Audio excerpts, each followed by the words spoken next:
Waalaikumsalam.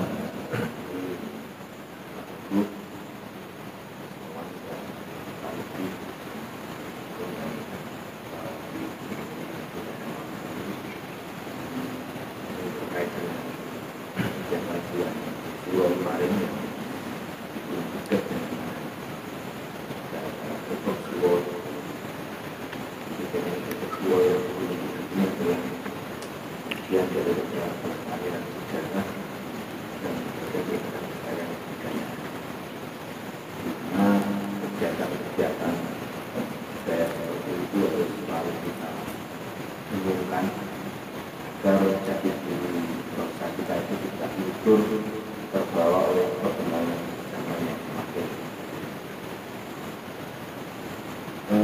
Kegiatan tersebut dimaksud juga sebagai bagian daripada perekat silaturahmi, perekat hubungan antar berbagai elemen masyarakat dengan pemerintah yang ada di desa dan sebagainya, sehingga diharapkan adanya kegiatan itu budaya itu memiliki banyak sisi manfaat, baik secara sisi ekonomi, baik secara sisi spiritual, baik secara sisi budaya dan sebagainya, macam-macam. Sama wisata ya, Terutama di wisata. Jadi wisata itu dampak, pasti nanti terdampak ke sekali. Jadi yang paling penting bagi kami adalah bagaimana kita menyatukan elemen masyarakat itu supaya menyatu, mencintai alam, mencintai budaya, mencintai lingkungan, hidup rukun, kemudian ekonominya berjalan, pariwisatanya maju, desanya terkenal. Ini kegiatan itu akan kita teruskan nanti di akhir 2022 sama-sama Soko di kampus ini juga berjalan beberapa sekalian pusaka dan teman-teman nanti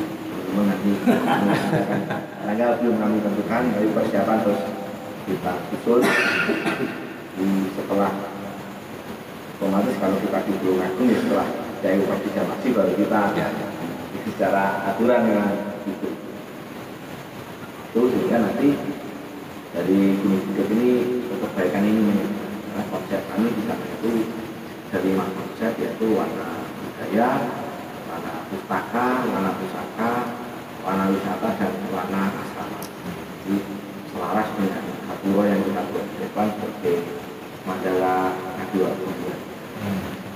Sekaligus sebagai tempat studi, tempat belajar, tidak hanya bermain, tapi mereka juga menimba ilmu, memetik manfaat, naik turun gunung kita sehat, agar semakin fresh, sehingga juga bisa terhindar dari coronavirus. Insya Allah di Tulungagung masih di Gunung Bukit yang kita mengedepankan dengan 5 konsep. Harapan ini nanti menyebar dengan adanya kegiatan turun, buka gunung, kemudian dilanjutkan dengan kegiatan pusaka ini bisa menjadi inspirasi terkait dengan perkembangan kemajuan kebudayaan yang hidup. Karena dari saya itu terima kasih. Wassalamualaikum warahmatullahi wabarakatuh. Waalaikumsalam. Saya tambahin satu. Oke, silakan. Dekat ya. Itu kalau sore hari untuk jagungan Polri, untuk ya untuk apa?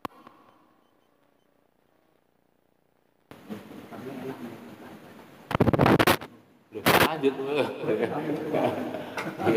Terima kasih Mas Agus dan Geng. Mungkin Bang Karim, silakan. Tidak segitu aja. Yang utama, terima kasih atas waktunya. Assalamualaikum warahmatullahi Waalaikumsalam. Saya menambahkan aja sebetulnya ingatan satu mahakam yang itu dikenal orang-orang Jawa dari dulu sampai sekarang itu adalah makna surat. Jadi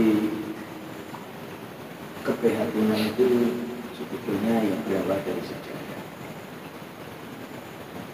tapi bagi sebagian yang mungkin memang giat dalam laku lampah saja keprihatinan itu sebetulnya dikembalikan yang hanya ditujukan kepada sang hidup untuk diberi peringatan bahwa surat itu adalah waktu kamu untuk mengajarkan. Jadi bagi sebagian orang Jawa menganggap bahwa surat itu adalah kesempatan untuk introspeksi diri, untuk menyempurnakan, untuk mensucikan hati yang individu yang sudah dilakukan turun-temurun dan kita juga dicontohkan oleh para ulama, kiai atau para leluhur kita seperti itu, sehingga disahkan atau diceritakan oleh hidup kita, sejarah kita, bagi kita, supaya mengadakan refleksi diri. Nah, itu yang biasa dilakukan, sehingga suran itu peringatan ketika orang-orang Jawa yang biasa melakukan itu ditunggu saat itu.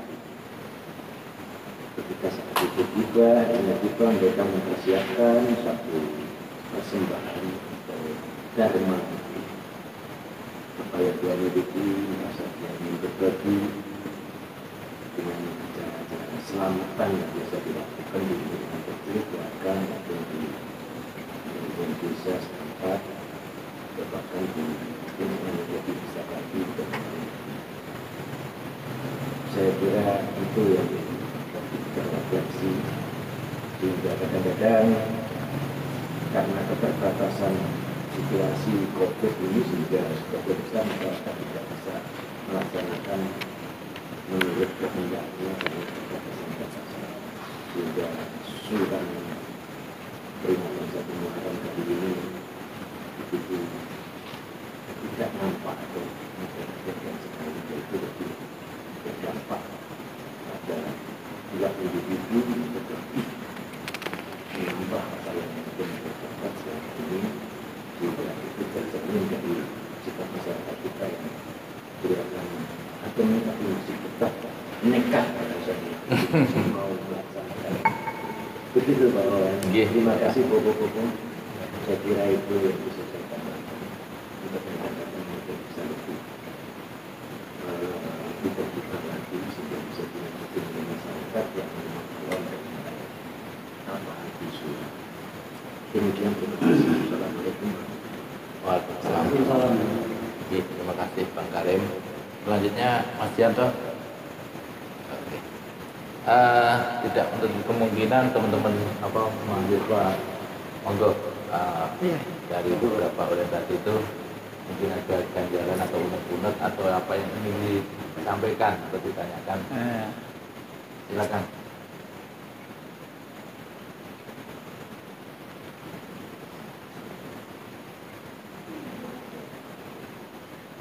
Sambil menunggu sambil menunggu teman-temannya. Oke. Assalamualaikum warahmatullahi wabarakatuh. Waalaikumsalam.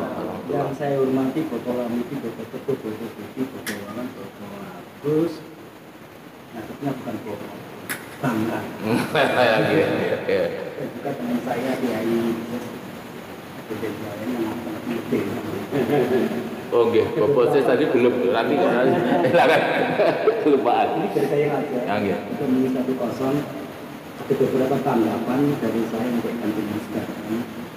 Karena ada pertanyaan saya kebetulan, tapi sudah diterangkan secara gamblang, secara implisit oleh Bapak terkait dengan intisari dari buku Soekarno meningkari dan menemukan Tuhan. Ini mau saya tanya, tapi Bapak itu sudah sudah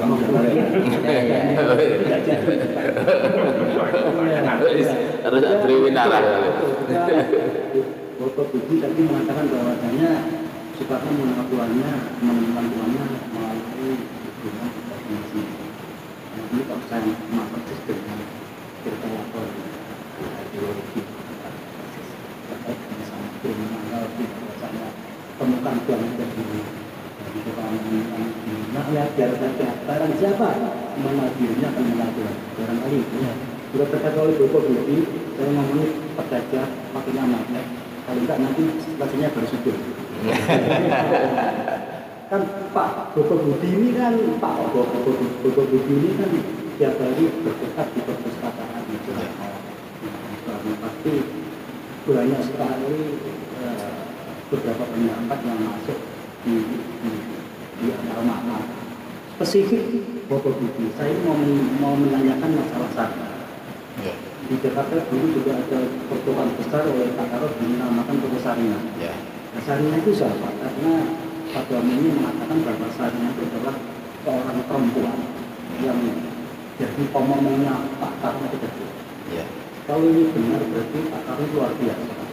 Seorang pemomong pun akhirnya tetap ingat sampai beliau menjadi penguasa Indonesia. Bahkan terkait dengan Marhen tadi bahwasanya nama Sarina diabadikan sebuah pertukaran besar yang raksasa tahun-tahun dulu. Makanya karena saya pernah mendengar kabar kemungkinan bahwa Sarina sebenarnya bukanlah pemomongnya pakar.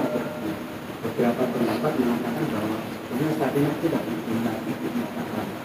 Ini saya pendapatnya Pak Budi pun yang pernah dengar babakan ini dan kira-kira yang mendekati benar itu yang mana? Mengingat Pak Budi tiap hari memang bisa. Itu terkait dengan Bapak Teguh bahwasanya Asyura tanggal 10 bulan Muharram itu ada beberapa peristiwa yang dialami oleh para nabi dan kemenangan Nabi Adam, Nabi Nuh, Nabi Idris, Nabi Musa, Nabi Isa, Nabi Yakub, Nabi Yunus. Tapi khusus untuk tren saya misalkan tren setelah zaman Rasulullah bukan masalah kegembiraan namanya, masalah keharu duluan, masalah kita mengingat bagaimana terbunuh di peristiwa Kargil beliau diserang oleh tentara Yazid yang otomatis dianggapnya berafiliasi kepada Bani Ummu Ali. Persoalannya saya bahwa kejadian seluruh alam itu tidak lepas dari skenario itu lah sebagai mas sutradara. Di satu pihak tren Rasulullah ke atas tren kemenangan, tren ke bawah itu justru yang dekat adalah tren kita. Soalnya kalau yang kita sikapi secara rohani, ilahi, apa maksud Tuhan di sini? Kenapa di satu TV tren kegembiraan kemenangan para nabi dan rasul, zaman Rasulullah peristiwa pembantaian Sayyidina Husain itu justru pada tanggal Asyura tanggal 10 kan ada apa juga ini saya pikir saya perlu mendapat pencerahan dan Teguh juga masalah takut di Bengkulu saya pernah di Bengkulu itu ada istilahnya itu takut perayaan takut tapi tahun sekali itu murah sekali tapi yang saya dengar takut itu terpengaruh oleh tanda kutip tradisi Syiah sementara yang saya lihat sekarang di tahun 90-an itu tradisi Syiah tidak nampak sama sekali yang terdapat gestator atau gembira. Sebenarnya kalau tradisi Syiah namanya istilah ini Karbala itu orang Syiah akan memeriksa dirinya sendiri menggambarkan bahwa saudara-saudara kita manusia itu sangat-sangat merata di kematian Husain. Sementara Rasulullah pernah mengatakan bahwa kematian jangan diratapi kan begitu. Terus setelah dibentuk kenapa dibilang tabut? Sementara tabut itu yang saya tahu itu adalah kotak kayu tempatnya Nabi Musa menaruh Taurat karena itu dia terjadi di bulan Muharram barangkali masalah Nabi Musa eksodus ke untuk menuju tanah harapan dalam jika Nabi Musa dapat Ten Komandan sudah acara di bulan-bulan Muharram bulan Asyura. Makanya saya ingin tanya Pak Budi, Pak Budi sebenarnya berikut nggak bisa, apakah dekat dengan tradisi Syiah, Batu Midyanar, tapi kita Teguh sendiri yang terkenal di kaum Yahudi terkait dengan puasa Muharram, puasa Asyura. Pak Budi, saya juga pernah dengar bahwa untuk membedakan puasanya orang Yahudi dengan Yom Kippur yang terjadi di bulan Asyura itu nanti membedakan dengan puasa yang berbeda apapun dengan puasanya kalangan Yahudi. Tapi dahulu juga tak Teguh pun Bapak Teguh dahulu bahwasanya tanggal 10 Muharram itu tidak ada puasa. Sementara yang saya dengar harus beda, kalau beda berarti puasanya mungkin tanggal 9 dan tanggal 11. Ini beda ya. Pak. Pak Teguh maksudnya. Ini beberapa pertanyaan saya juga terkait dengan ini mumpung Tulungagung baru saja ngubah pusoko yang pas. Ini saya dengan saya berharap Bapak Agus saya berharap Bapak Agus menceritakan cerita yang lain dari versi Kiai Upas menurut oleh-oleh Pak Agus ke pusatnya Kiai Upas di Monogoyo sana. Nanti Pak Agus saya mohon menceritakan versi Kiai Monogoyo dari sendiri Kiai Upas dari wilayah Monogoyo untuk sekedar referensi perbandingan. Itu kira-kira yang menjadi benar itu tentang berikut. Sementara itu dulu yang saya tanyakan kurang lebihnya saya mau sekitar. Oh, satu lagi Pak. Ada apa? Ini terkait dengan Nabi Ibrahim. Spesialis tanya. Beliau spesialis tanya. Iya. Ini bahwasanya Nabi Ibrahim pernah mengatakan bahwasanya saya sanggup. Saya pernah menguruskan 1.000 kambing satu sementara. 1.000 kambing berapa? Jadi kan kaya raya. Monggo, itu mau ngaturnya. Assalamualaikum. Mungkin yang pertama Bapak Budi dulu ya, berkaitan dengan Sarinah tadi. Matur suwun. Pertama-tama agak nyimpang. Saya menyampaikan apresiasi yang sebesar-besarnya atas acara ini. Acara yang luar biasa. Terakhir-terakhir saya sering bercerita tentang literasi kemerdekaannya Bung Karno, di mana menuju Indonesia merdeka itu ilmunya tidak didapatkan di kampus, tapi didapatkan dari cangkruan dan ngopi. Dengan teman-teman seperjuangan ini, disitulah kita berantem, artinya beras, seperti gabah yang diadu dengan gabah, tapi terukur sehingga tidak hancur gabahnya, tapi akan jadi beras yang sangat baik dan putih sekali. Jadi apresiasi untuk kita semuanya. Kedua, pesan khusus untuk teman-teman muda. Proses seperti ini adalah proses belajar bersama, pewarisan nilai. Jadi pembangunan generasi itu pasti akan terjadi di mana yang tua mewariskan kepada yang muda. Yang tua harus siap memberikan, yang muda harus siap menerima. Jadi kalau alam itu memberikan sebuah tugas itu bisa tidak bisa, sanggup tidak sanggup, mau tidak mau, suka tidak suka, itu pasti terjadi dan harus terjadi.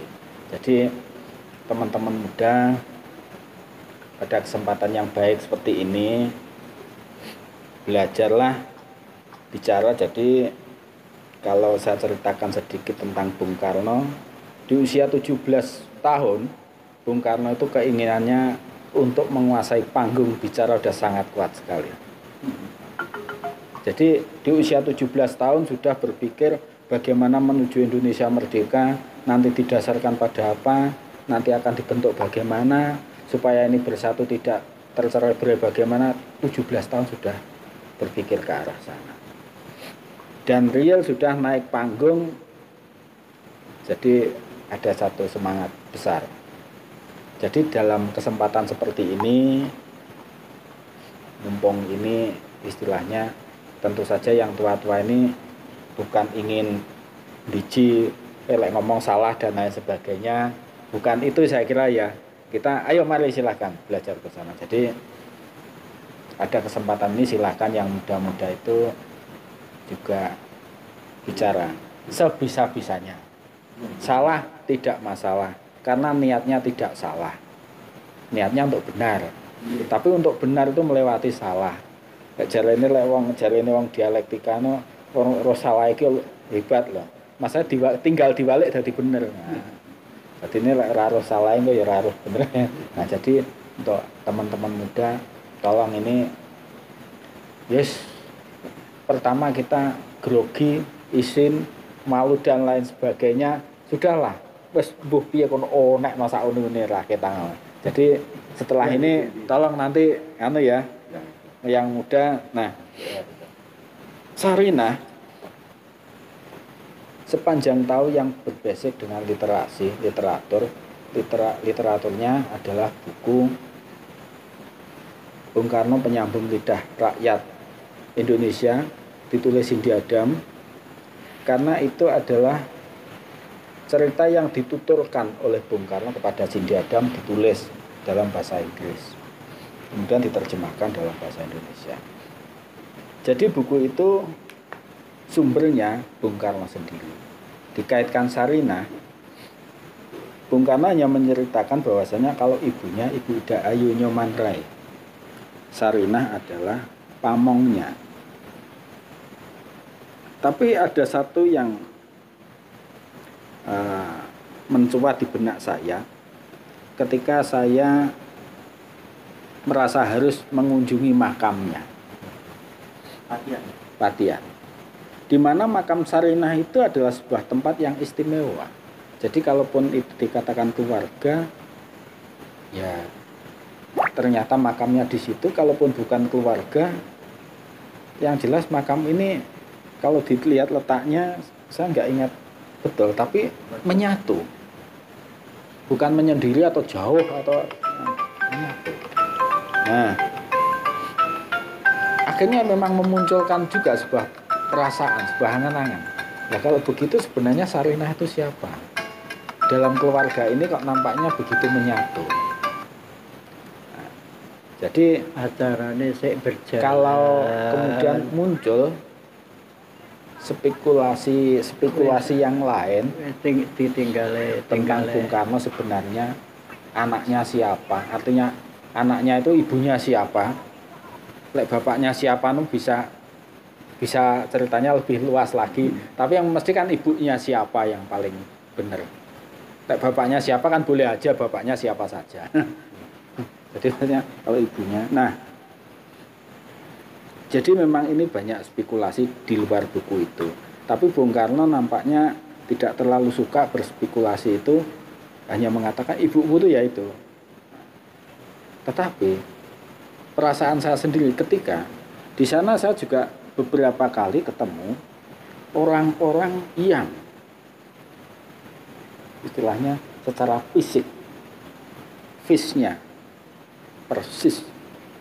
Jadi umpama ditakar umur ini beliau anaknya ini pas, nah, persis. Jadi ketika gambarnya Bung Karno sama orang ini itu gathok ning ini itu alisnya, hidungnya, gingsolnya. Dimana Bung Karno gingsolnya ini kan ada dua. Nah itu umpama disandingkan, ya seperti pinang dibelah dua.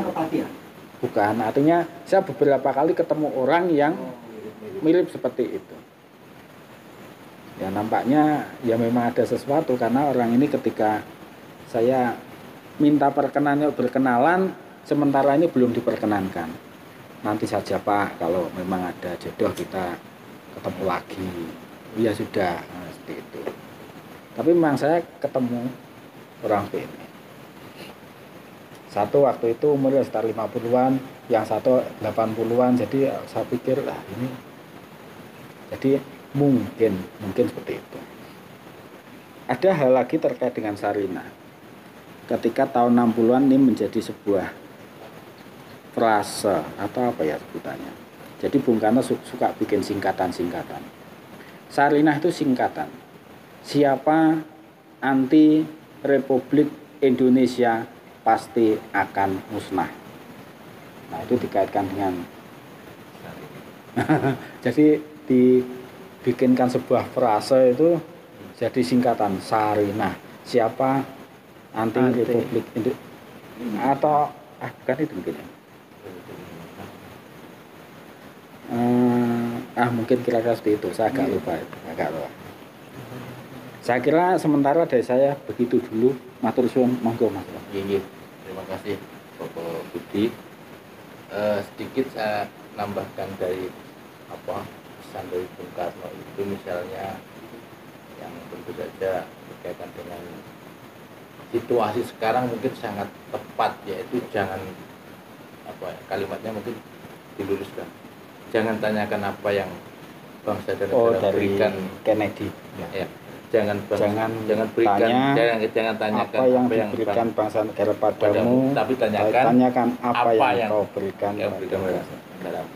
Ini sangat menarik, dan juga yang dalam situasi seperti sekarang Trisakti ya mungkin jadi sangat mengena, jadi berdaulat dalam politik, kemudian berdikari dalam perekonomian, dan santun dalam kepribadian dan berbudaya. Jadi tadi kan menyinggung Bung Karno, sedangkan Pak Budi kebetulan yang bertugas sehari-hari di perpustakaan Bung Karno Blitar. Selanjutnya Bopo Teguh yang tadi berkaitan dengan situasi sebelum atau Nabi Muhammad ke atas gitu ya. Ini kan identik dengan kemenangan, dengan kebahagiaan. Nah, sedangkan ke belakang itu cucunya Nabi Muhammad sendiri akhirnya terbunuh pada Karbala, yaitu Sayyidina Husain, atau mungkin itu ada hubungannya pula dengan dua gambaran masjidnya, Masjidil Haram dan Masjidil Aqsa, yang ada kegembiraan dan juga kesedihan tadi. Yang saya mengguni justru terjadi di Nabi Asur. Ya memang